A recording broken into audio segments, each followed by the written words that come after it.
Assalamu alaikum jama'a, barkanmu da warhaka, barkanmu da sake saduwa da ku a daidai wannan lokacin. Sunana Usman Muhammad, kamar yadda kuka san daga tashar Malmana Official TV.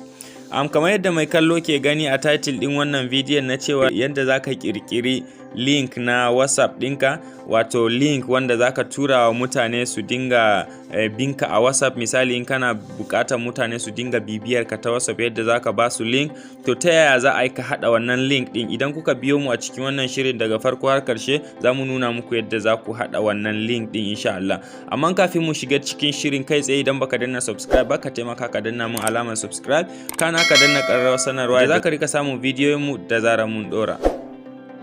Da fari sai ka nemo Chrome browser ka ko kuma duk wani browser da kake amfani da ita, ka buɗe kamar haka. Kana buɗe browser kamar haka, can sama sai ka shiga ka rubuta how to create WhatsApp URL link, kamar da yadda na rubuta haka, sai ka danna.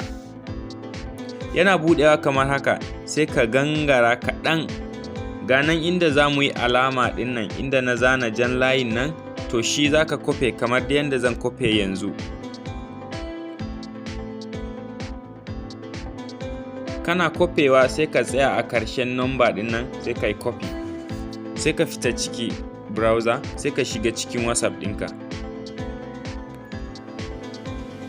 Ok, kana buɗe WhatsApp ɗinka kamar haka, sai ka yi pasting na wannan link da ka kofo.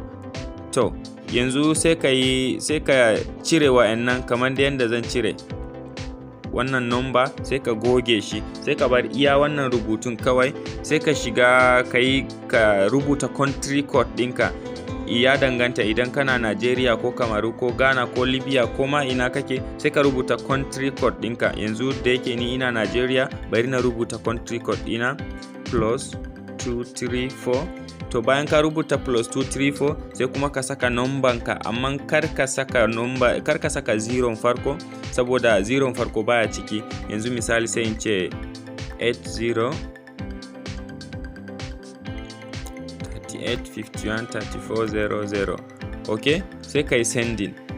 Yanzu kamar yadda kuke gani, wannan shine link na WhatsApp ɗina. Da zaran na danna shi kamar haka, zai kai ni cikin WhatsApp ɗina. Yauwa gashi nan kuna gani ya kawo ni cikin WhatsApp ɗina. To idan ka yi haka, za ka iya yin sharing ɗin wannan link ɗin wa kowaye da kake buƙatan ya bibiye ka a WhatsApp ɗinka. Da fatan kun ji daɗin wannan bidiyon. Kar ka manta ka danna mun alamar subscribe, kana ka danna ƙararrawar sanarwa, yadda za ka rika samun sababbin bidiyoyi na da zarar na ɗora. Mun gode sai mun haɗu da ku a bidiyo na gaba.